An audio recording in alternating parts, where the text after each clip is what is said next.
Selamat bergabung di podcast Klinik Investasi Sterling Asset Management. Kali ini bersama saya Billy. Pada hari ini hadir bersama saya Bapak Ponco Utomo. Beliau merupakan Head Investment dari Sterling Asset Management. Halo Pak Ponco, apa kabar? Halo Pak Billy, baik Pak. Terima kasih Pak. Bagaimana pasar hari ini? Hari ini masih naik Pak. Banking masih jadi leader. Kita lihat dari akhir Mei kemarin mulai rebound ya beberapa hari. Tadi indeks sudah kembali mendekati level 4.900. Kita sih berharap penguatan ini terus berlanjut. Ini juga ditunjang dari beberapa sinyal positif, rupiah yang udah mulai menguat lagi di 14.300-an. Wah, Juga ada kebijakan new normal yang sudah mulai mau diterapkan. Terus juga penyebaran COVID di Indonesia mulai terkendali ya. Terus juga kita harap sih di kedepannya ada mulai ditemukan uji coba untuk vaksin COVID ini. Terus juga di Indonesia juga kemarin ada kebijakan stimulus untuk sektor perbankan yang sangat terdampak sekali dari krisis COVID ini sih Pak. Wah, baik Pak. Semoga pandemi COVID-19 ini bisa segera berlalu ya Pak, agar kita bisa kembali menjalani segala usaha dengan normal. Ya, kita berharap sih itu Pak. Oke, pada hari ini kita akan ngobrol atau berdiskusi mengenai investasi saham bagi pemula. Ini merupakan episode ketiga dari podcast Klinik Investasi Sterling Asset Management. Oke, untuk waktunya kami serahkan kepada Pak Ponco. Nanti Pak, setelah Bapak membahas, mungkin akan ada beberapa pertanyaan yang akan kami sampaikan, mohon penjelasannya. Silakan Pak Ponco. Ya, terima kasih Pak Billy.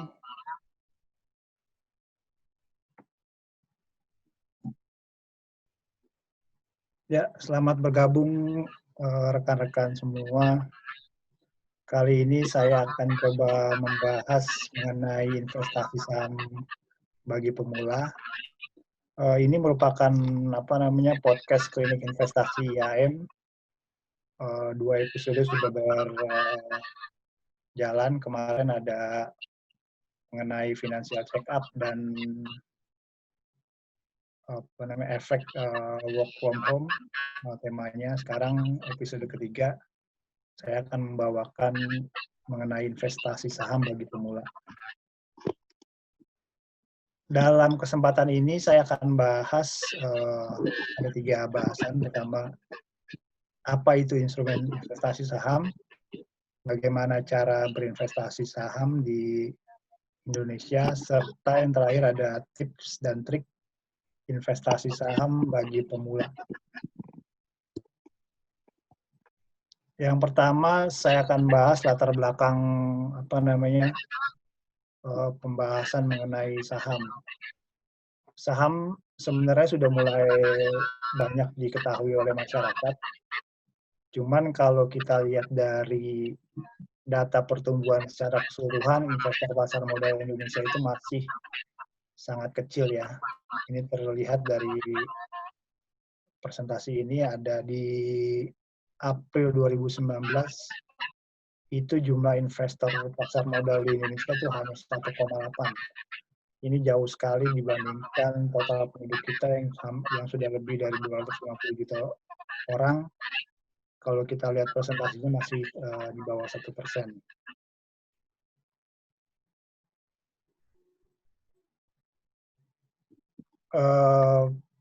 Edukasi terkait pasar modal juga ini bisa dikaitkan juga dengan literasi di sektor perbankan. secara nasional itu kalau dilihat dari survei nasional literasi keuangan tahun 2019, indeks literasi keuangan masyarakat Indonesia tuh hanya mencapai 38%. Jadi ini sangat rendah sekali ya. Belum sampai 50%. Jadi wajar kalau misalkan investasi di saham atau di pasar modal masih kecil sekali. Untuk akses ke perbankan sendiri juga belum begitu luas mencakup seluruh masyarakat Indonesia.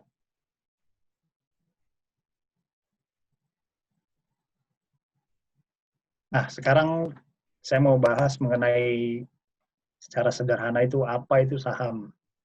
Kalau dilihat dari pengertian sederhana, saham itu adalah bukti kepemilikan suatu perseroan yang merupakan klaim atas penghasilan dan kekayaan perseroan. Jadi kalau misalkan seseorang punya saham, seseorang itu bisa dikatakan memiliki suatu perusahaan atau perseroan di mana saham tersebut diterbitkan. Kalau kita lihat dari contoh gambar di sini, saham itu bisa dilakukan initial public offering atau penerbitan saham untuk publik ya. Kalau dilihat di sini contohnya ada orang memiliki coffee shop, perlu modal 100 juta namun dia hanya mempunyai modal 60 juta.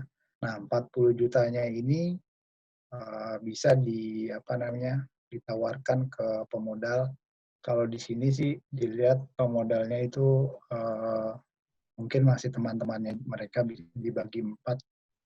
Jadi satu orang itu mempunyai modal rata masing-masing 10 juta. Jadi kalau dilihat saham initial public offering ini kalau misalkan perusahaannya masih skala kecil mungkin bisa ditawarkan ke individu,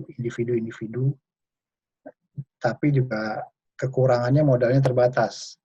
Tapi kalau misalkan perusahaan ini sudah besar atau ekspansi, bisa ditawarkan di Bursa Efek Indonesia. Nah, kalau dilihat dari jenisnya, saham itu terbagi menjadi 2. Yang pertama itu ada saham biasa. Kalau hak-haknya bisa dilihat di layar ini. Haknya itu yang pertama, klaim atas kekayaan dan keuntungan perusahaan. Jadi, seperti dikatakan tadi, seseorang bisa dikatakan memiliki perusahaan tersebut kalau dia merupakan bagian dari pemodal atau pemilik saham dari perusahaan tersebut. Yang kedua, pemilik saham biasa memiliki klaim terakhir apabila perusahaan dilikuidasi. Ini maksudnya kalau misalkan suatu perusahaan mengalami kepailitan, itu klaim kekayaan atas perusahaan itu apabila pemegang saham itu di level terakhir. Yang pertama itu bisa dikatakan ya para debitur atau orang yang beri kredit kepada perusahaan tersebut. Yang kedua adalah pemegang obligasi atau pemegang surat utang dari perusahaan tersebut. Baru yang terakhir klaim itu diberikan kepada pemegang saham. Yang ketiga, hak untuk mendapatkan dividen apabila perusahaan memperoleh laba. Ini juga bisa dipunyai oleh pemilik saham biasa, itu klaim terhadap dividen apabila perusahaan tersebut memperoleh untung. Yang terakhir ada hak untuk menghadiri rapat umum pemegang saham atau memberikan suara dalam rapat umum pemegang saham. Biasanya ini kalau yang perusahaan terbuka dilaksanakan 1 tahun sekali, kecuali ada rapat umum luar biasa yang memerlukan persetujuan RUPS. Ini bisa dilakukan lebih dari 1 kali untuk 1 tahun. Sedangkan kewajiban dari saham tersebut, kalau dilihat ini kewajiban dan tanggung jawab terhadap terhadap klaim pihak lain itu sesuai dengan proporsi sahamnya. Jadi kalau misalkan seseorang mempunyai mayoritas saham pada satu perusahaan, boleh dikatakan orang tersebut memegang kendali dari perusahaan tersebut dan menjadi pihak yang bertanggung jawab besar terhadap perusahaan tersebut sesuai dengan kepemilikan saham yang dimilikinya. Yang kedua ada saham preferen. Ini sahamnya fiturnya mirip obligasi, jadi saham tapi dengan fitur obligasi. Kalau dilihat dari kelebihan dan kelemahannya, kalau kelebihannya ini tetap dividennya tetap seperti obligasi, seperti kupon. Kalau saham biasa kan dividen dibagikan kalau perusahaan tersebut memperoleh laba. Sedangkan kalau yang preferen ini, karena sifatnya seperti obligasi, dia pasti akan memberikan suatu penghasilan tetap atau dividen. Yang kedua, hak klaim atas kekayaan perusahaan lebih dahulu dibandingkan saham biasa. Kalau tadi dijelaskan kan, saham biasa itu klaim terhadap kekayaan perusahaan itu di level terakhir ya. Tapi kalau yang preferen ini levelnya didahulukan dibandingkan saham biasa. Sedangkan kalau kelemahannya ini dia tidak memiliki hak suara dalam RUPS. Kalau saham biasa kan tadi bisa memberikan suara dalam RUPS karena dia sifatnya seperti obligasi, jadi kepemilikannya mirip seperti obligasi yang tidak bisa memberikan hak suara dalam RUPS.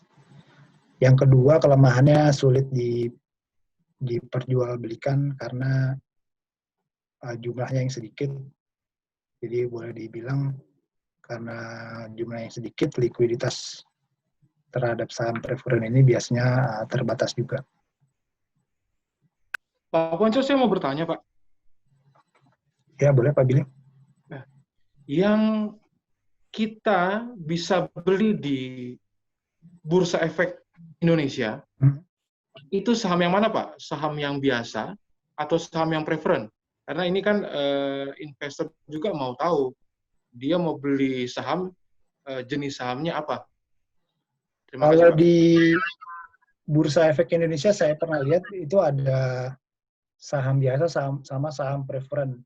Biasanya yang membedakan itu notasi di belakangnya ya. Kalau misalkan kan kalau saham biasa tuh biasanya hurufnya 4 huruf ya. Sedangkan kalau yang saham preferen itu biasanya di belakangnya ada konotasi P. Misalkan saham titik-titik P belakangnya. Jadi ada 5 huruf. Di Bursa Efek Indonesia ada juga yang diperdagangkan saham preferen tersebut. Berarti, Pak, baik saham biasa dan saham preferen itu bisa kita beli dan jual di bursa ya, Pak ya? Ya, itu terima kasih. semua juga. Tapi yang pada biasanya para investor sekarang ini transaksinya di saham yang mana, Pak? Yang misalnya kita mau tawarin ke calon investor? Kalau yang biasanya sih lebih banyak di saham biasa ya. Mungkin juga karena perusahaan-perusahaan terbuka kalau misalkan menerbitkan saham preferen itu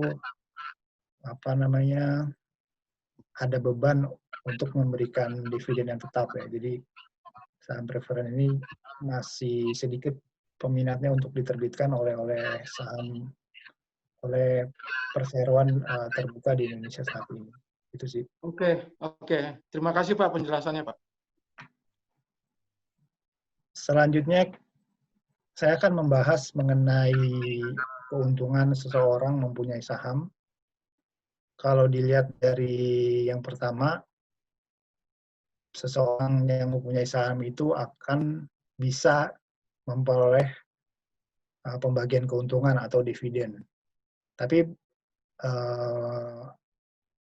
pembagian dividen ini belum tentu tetap tiap tahun ya. Ini harus diputuskan lagi dalam RUPS perseroan tiap tahunnya. Kalau di sini contohnya 4 orang investor ini memperoleh masing-masing 2 juta dikarenakan dia mempunyai proporsi saham yang hampir sama dan pengalihnya itu dividennya itu sekitar Rp200.000. Jadi bisa dihitung 10 proporsi sahamnya. 10 proporsi sahamnya tinggal dikalikan dengan dividen yang didapat. Kalau dilihat di sini, dividen yang didapat itu Rp200.000. Jadi kalau dihitung, misalkan laba yang diperoleh Rp20 juta, jumlah saham yang beredar di pasar itu 100 lembar. Kalau misalkan di RUPS-nya itu diputuskan untuk dibagi semua, tinggal dihitung 1 lembar dividen, yaitu jumlah keuntungan dibagi jumlah saham beredar. Dalam hal ini jumlah keuntungannya 20 juta, sedangkan saham beredarnya 100 lembar. Jadi setiap orang memperoleh masing-masing Rp200.000. Rp200.000 per lembar saham. Kalau misalkan investor A, B, C ini masing-masing mempunyai 10 lembar saham, jadi masing-masing investor ini bisa memperoleh Rp2 juta. Sedangkan yang tadi, yang investor yang lebih besar, yang mempunyai 60 lembar saham, dipastikan memperoleh yang lebih besar juga. 60 lembar dikali Rp200.000 yaitu Rp12 juta. Jadi secara simpel, perhitungan dari dividen saham itu seperti yang dicontoh di presentasi ini.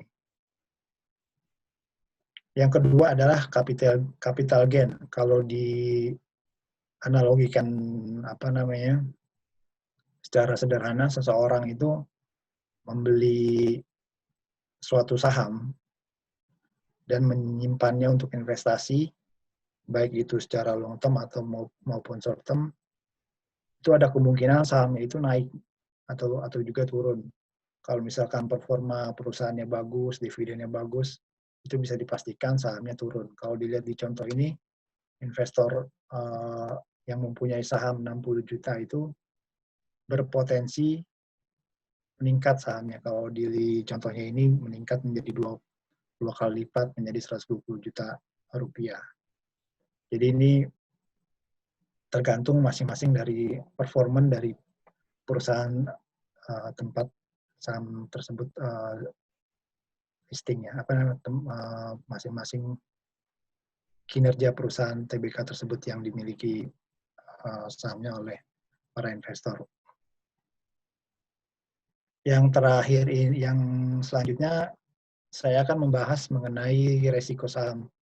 Jadi kalau misalkan seseorang ingin berinvestasi kan harus memperhatikan keuntungan dan kerugian. Tadi keuntungannya ada beberapa, juga kita harus memperhatikan risiko saham sebelum melakukan investasi di saham. Yang pertama yaitu capital loss. Ini kebalikan dari capital gain. Kalau misalkan perusahaan yang dibeli sahamnya itu kinerjanya jelek, itu kedepannya bisa dipastikan sahamnya akan turun. Jadi berkebalikannya dari yang kinerja positif, sahamnya naik atau capital gain. Sedangkan kalau yang kinerja perusahaannya turun, sahamnya akan turun dan akan memberikan capital loss terhadap pemegang sahamnya. Yang kedua, risiko saham ini tidak mendapat pembagian dividen. Kalau dilihat di kemungkinannya itu ada dua. Kondisi rugi suatu perusahaan pasti tidak ada dividen. Yang kedua, keuntungan, apabila perusahaan memperoleh keuntungan, ini juga bisa diputuskan untuk tidak membagikan dividen karena dananya dipakai untuk melakukan ekspansi, yaitu menaikkan kapasitas produksi untuk meningkatkan laba di masa depan. Jadi bisa jadi perusahaan yang untung ini belum tentu memberikan dividen. Semua hal ini biasanya diputuskan dalam RUPS pada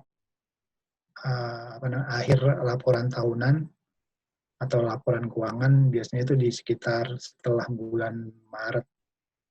Jadi investor yang mempunyai saham berhak menghadiri RUPS, dan di dalam RUPS itu akan diputuskan apakah laba yang diperoleh ini akan dibagikan atau ditahan untuk ekspansi ke depan, atau juga bisa jadi dibagi dua proporsinya, bisa sebagian dibagikan dalam bentuk dividen, sebagian lagi untuk modal usaha atau ekspansi di masa yang akan datang.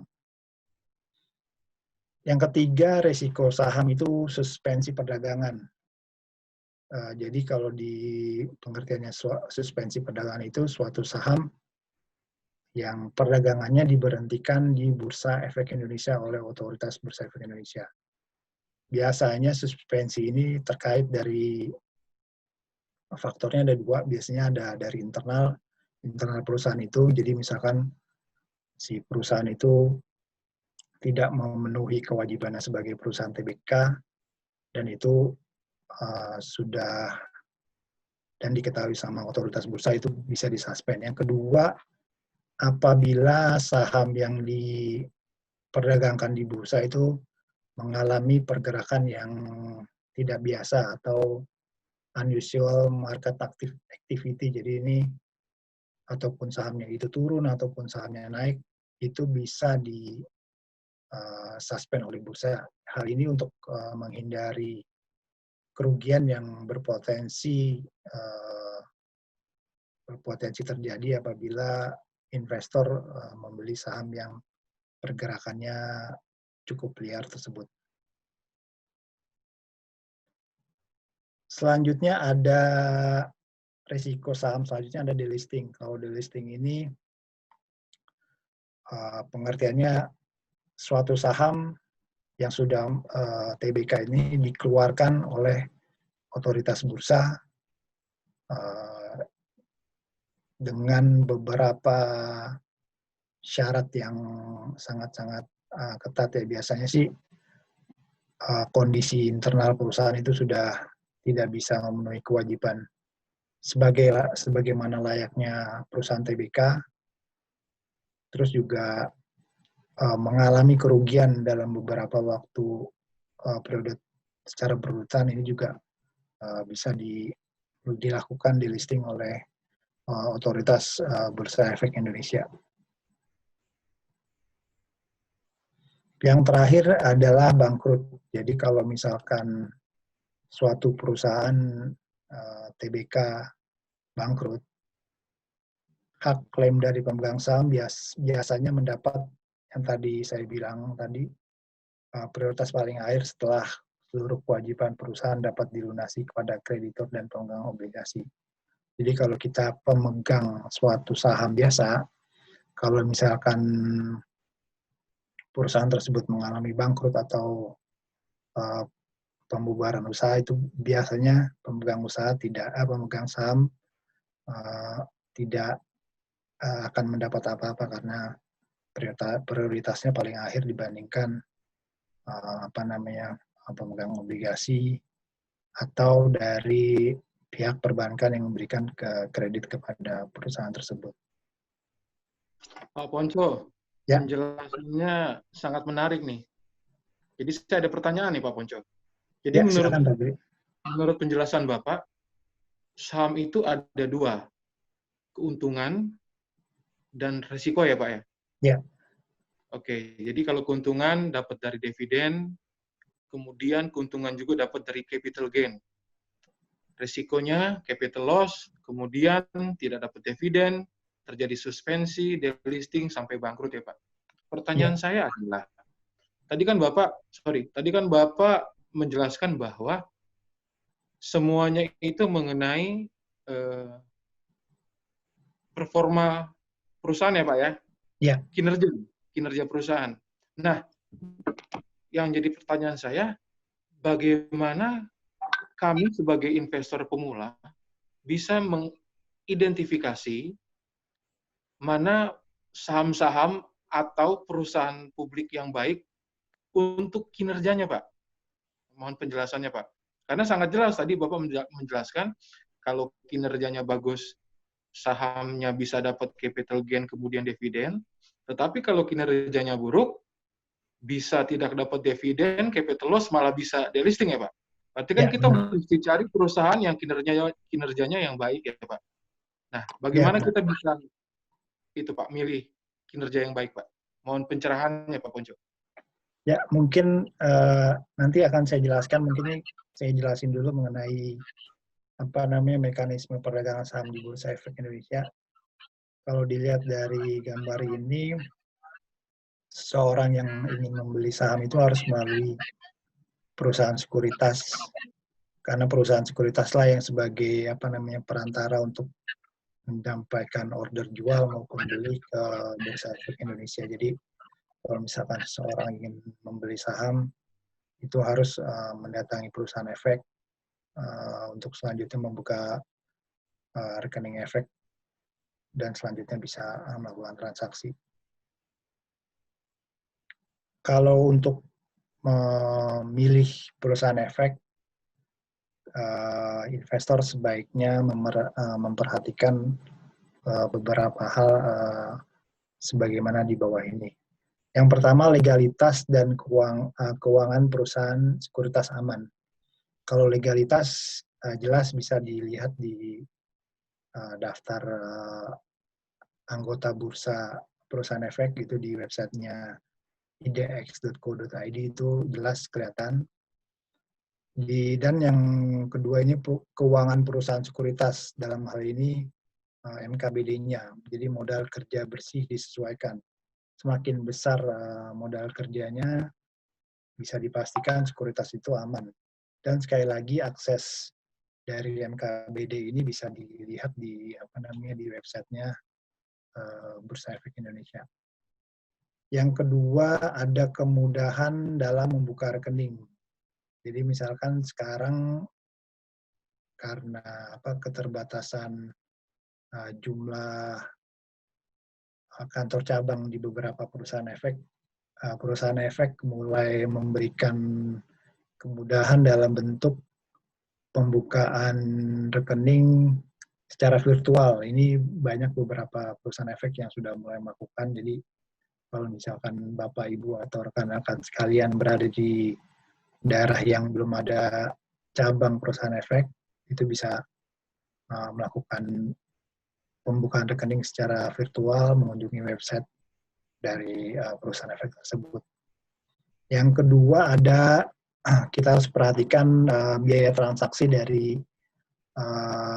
perusahaan efek tersebut yang ditawarkan ya. Kalau misalkan secara umum sih biaya dari pembelian efek itu kisarannya sekitar 0,15, dan untuk transaksi jual itu sekitar 0,25. Jadi bisa dilihat juga kalau misalkan kita mau melakukan memilih suatu perusahaan efek, kita lihat juga biaya yang ditawarkan untuk melakukan transaksi jual maupun beli, itu bisa dilihat. Yang keempat ini ada setoran awal. Biasanya beberapa sekuritas atau perusahaan efek sekarang sudah mulai menurunkan setoran awal untuk transaksi saham ya. Biasanya untuk pelajar atau mahasiswa itu bisa melakukan setoran awal di bawah 5 juta. Kalau zaman dulu setoran awal tuh minimal rata-rata sekitar 25 juta. Jadi sekarang sudah mulai diturunkan. Ini untuk menunjang juga program dari Bursa Efek Indonesia, yaitu menabung saham. Jadi beberapa perusahaan efek sekarang udah mulai menurunkan setoran awal untuk transaksi saham. Yang kelima ini ada kantor cabang atau galeri investasi. Kalau misalkan perusahaan sekuritas atau perusahaan efek ini mempunyai banyak kantor cabang, kita bisa dengan mudah berkomunikasi atau berkonsultasi atau meminta pendapat ataupun berkaitan dengan administrasinya bila mana dalam bertransaksi ada kendala atau gangguan ya. Jadi ini harus beberapa hal yang harus diperhatikan sebelum investor pemula melakukan pembukaan rekening di perusahaan efek. Selanjutnya ada fasilitas transaksi sesuai kebutuhan. Jadi kalau misalkan kita investor ingin membuka rekening di perusahaan efek, kita harus lihat juga fasilitas yang diberikan, apakah ada fasilitas online trading atau fasilitas training berkala dari perusahaan tersebut untuk memberikan pengetahuan maupun literasi kepada investor atau nasabah dari perusahaan sekuritas tersebut. Selanjutnya ada analisa dan rekomendasinya. Jadi ini terkait dari tim riset dari perusahaan tersebut, perusahaan sekuritas. Semakin lengkap tim risetnya, bisa dipastikan rekomendasinya juga baik. Dan kita juga bisa lihat track record dari rekomendasi dari tim riset mereka, apakah dari track recordnya bisa terlihat apakah rekomendasinya sesuai atau tidak sesuai, ataupun rekomendasinya selalu tepat. Jadi ini bisa kita perhatikan kalau kita mau membuka rekening efek di perusahaan sekuritas. Yang selanjutnya ada rekening saham syariah. Mungkin ini bisa dipilih juga kalau misalkan ingin transaksi saham, tapi transaksi sahamnya yang syariah. Ini beberapa sekuritas juga mulai menawarkan rekening saham syariah. Jadi bisa dipilih kalau misalkan ingin bertransaksi saham yang syariah. Selanjutnya ada fasilitas pinjaman margin. Ini transaksi yang dananya dipinjamkan oleh perusahaan sekuritas. Biasanya ini memiliki persyaratan yang khusus, misalkan dana setoran awal itu minimal 200 juta. Dan ini juga biasanya dipakai kalau misalkan investor atau nasabah tersebut sudah mahir atau berpengalaman sekali di transaksi saham.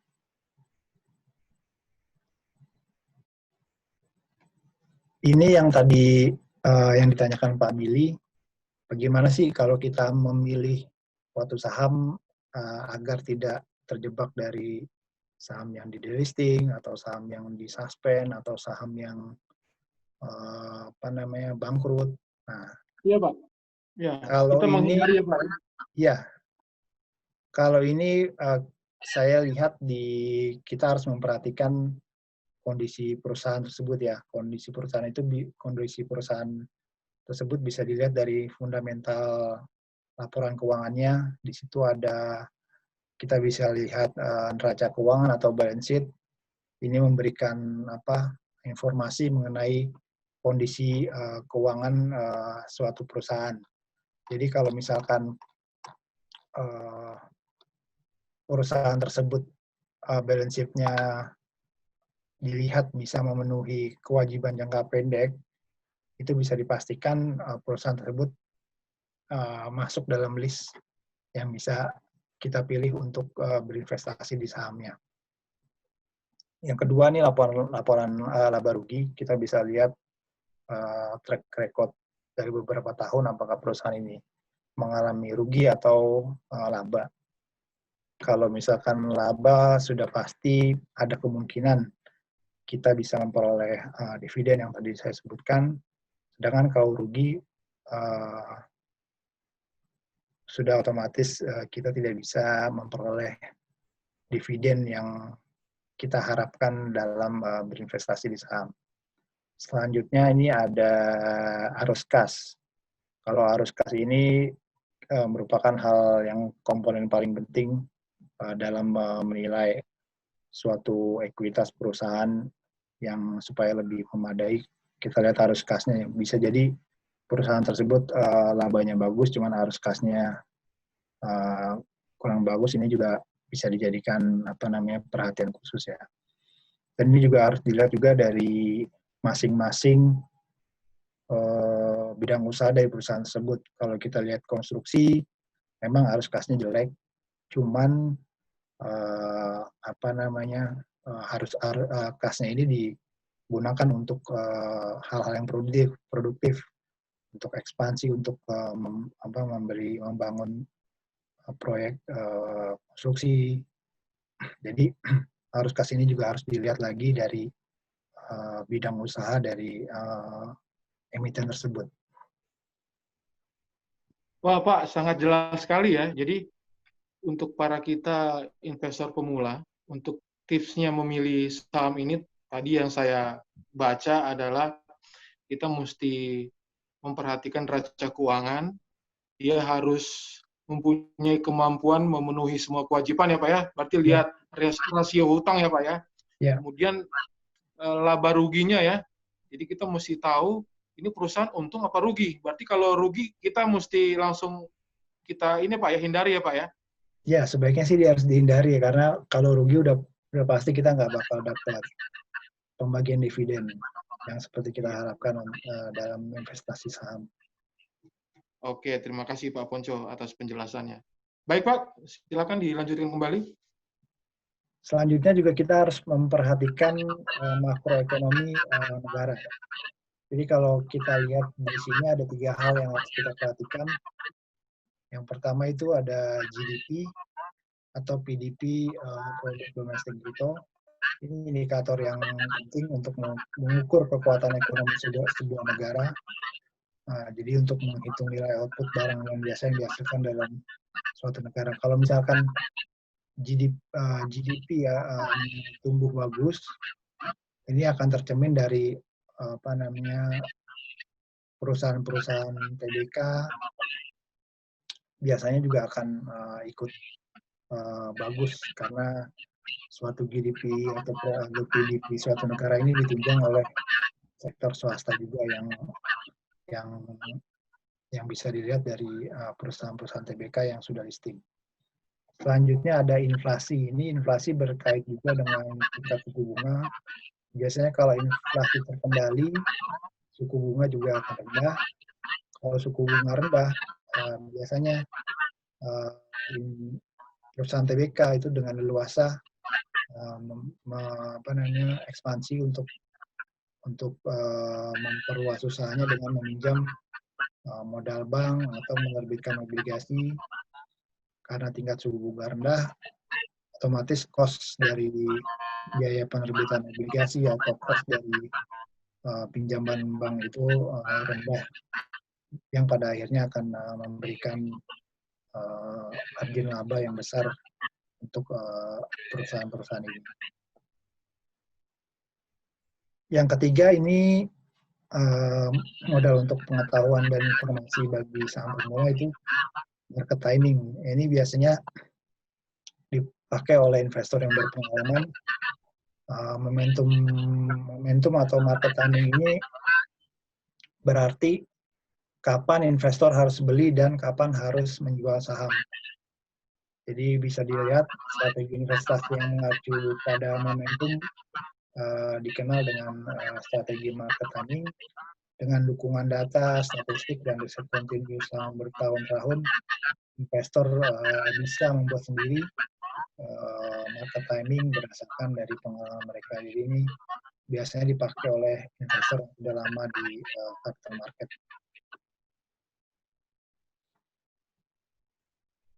Selanjutnya untuk berinvestasi di saham, kita harus tetapkan jangka waktu investasi. Kalau misalkan ingin long term, itu baik.